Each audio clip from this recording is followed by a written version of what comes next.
On this Topcon Elite slit lamp, this doesn't have the rheostat on the power supply, but it's on the body of the slit lamp. Many times the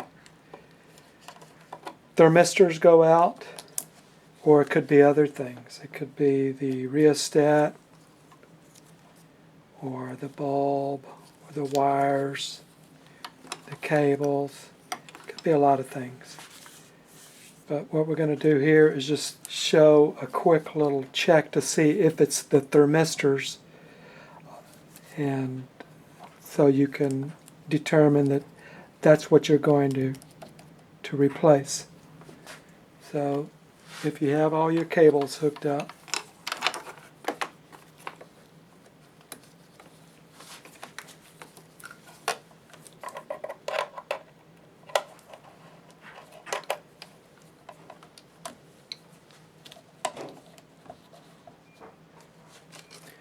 and you touch power,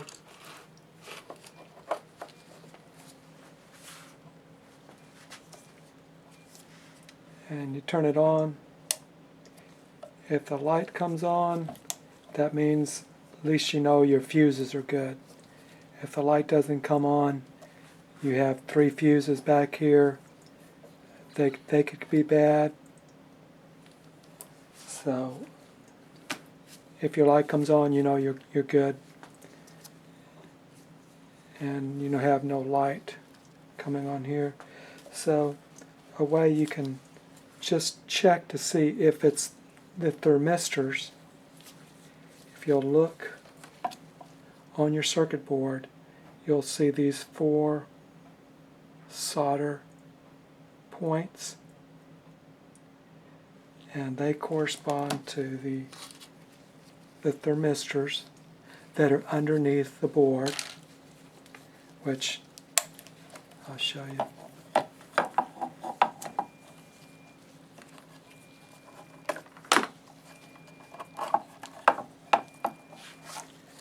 They're right in there. And you notice they're going lengthwise like this. So what we're going to do is we're going to temporarily bypass those 2 thermistors at each point just momentarily to see if we get light.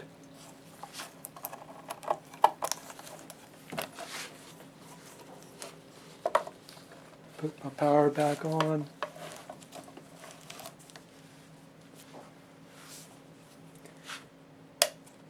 The light's on. I'm going to get 2 needle nose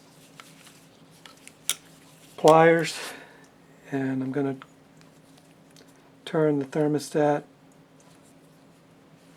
either mid or all the way. You're only going to do it momentarily, and we're going to watch that bulb and see if it comes on. And for just an instant, I'm going to touch each. We're going to bypass the thermistors and see if our light comes on. If it does, then we know that's what it is.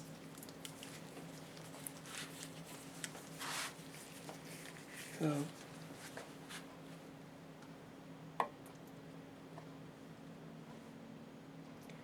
I'm opening it up, and I'm going to close them to complete the circuit momentarily at the same time. We'll watch our bulb.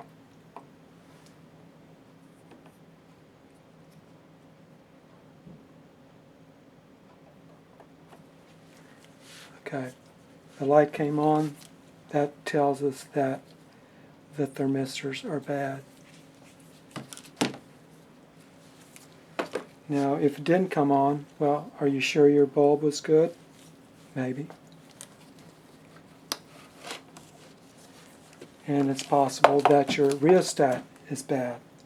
So another thing you can do to check the rheostat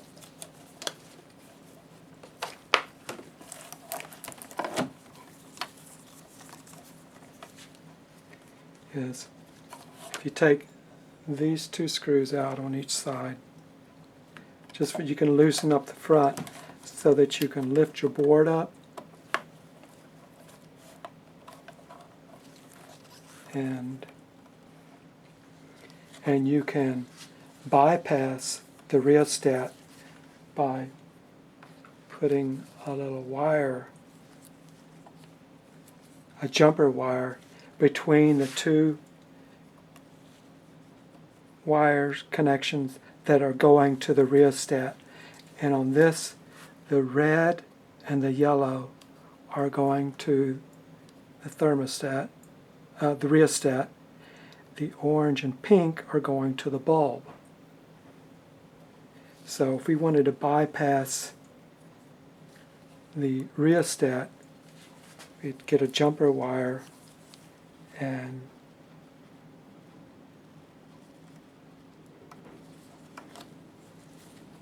place it in there so that it connects to both pins. Now to test that, we're going to unhook our cable. This is our rheostat cable and our override cable. So if we take that off, now we can check that's not even in the circuit anymore. Both the override switch and the rheostat are not.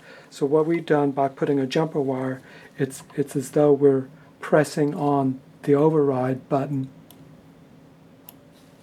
by completing the circuit between those two wires. Now we're going to hook the wires back up, and we already know that our thermistors are bad, so I'm going to go ahead and jump those temporarily. But with the jumper wire installed, we should get light bypassing the rheostat. And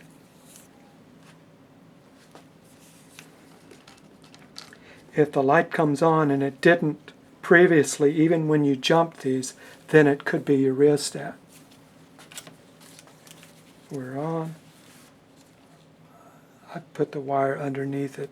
I was able to get a better connection, the little jumper wire. Now we'll test it.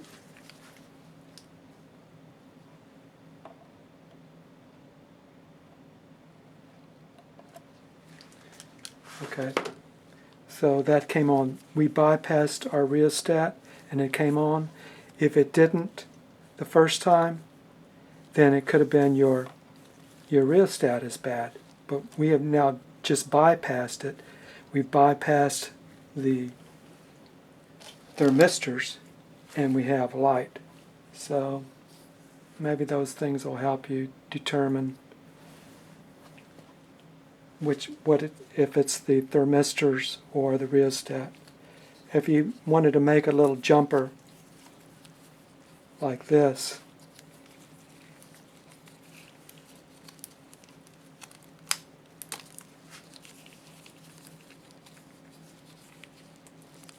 to put in your toolbox, something that connects the bulb and then these two wires, and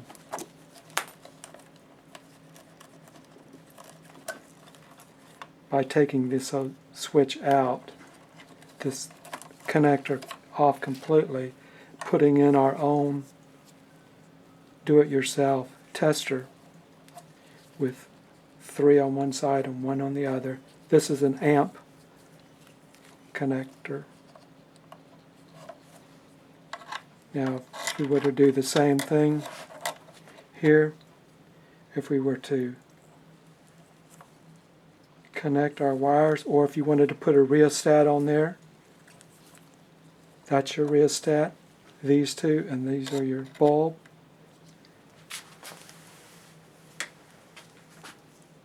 Plug it back in,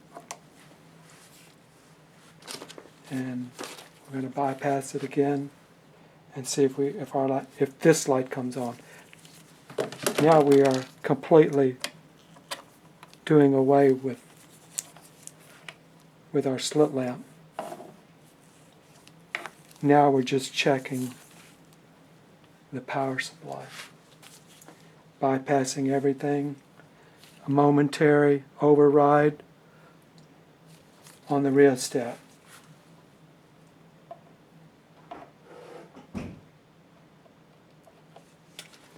So the light comes on. So with the replacement, if we know that if our rheostat's good and our thermistors are good, then we're going to have light. When it comes time to changing the thermistors, there is another video out there on changing them.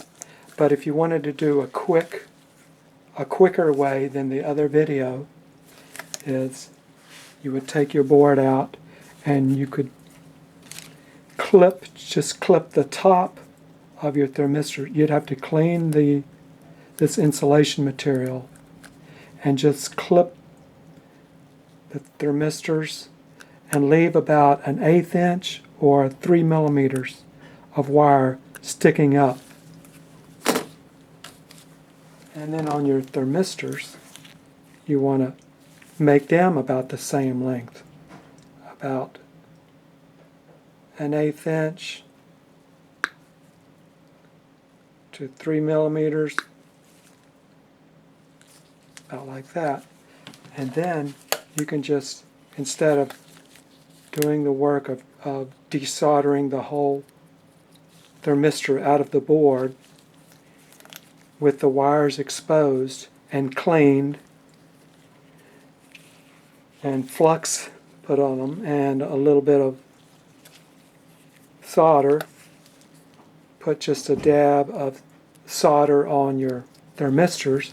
Make sure they're facing the same way as they came off and the writing is on the same sides, and then just solder them back onto the board on top, and you don't have to mess with the bottom of the board.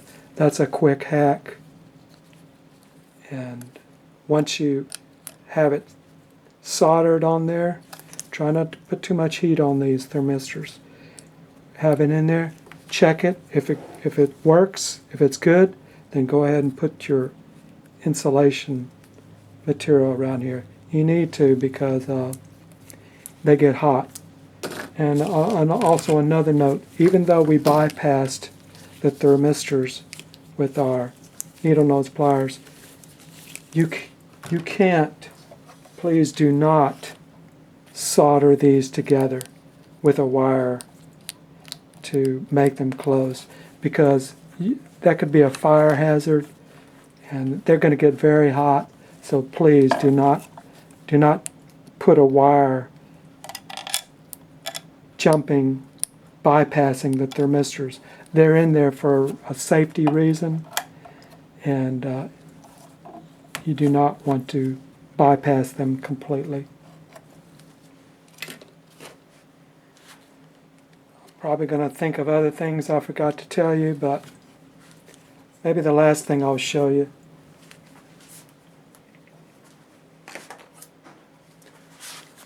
is here's a little diagram showing the connection, the three that are together and the one by itself. Down here, the orange and the pink are for the bulb. The red and the yellow are for the rheostat. And if you wanted to check your triad, which that could be bad too, if you check the board between the red and the orange, right here, you should get about 9.7 AC volts. And if you wanted to check your triad, the resistance between the yellow and the orange is anywhere from 100 to 200 ohms. So if you wanted to check your triad, these are things you can do. Hope that hasn't confused you, and only do this if you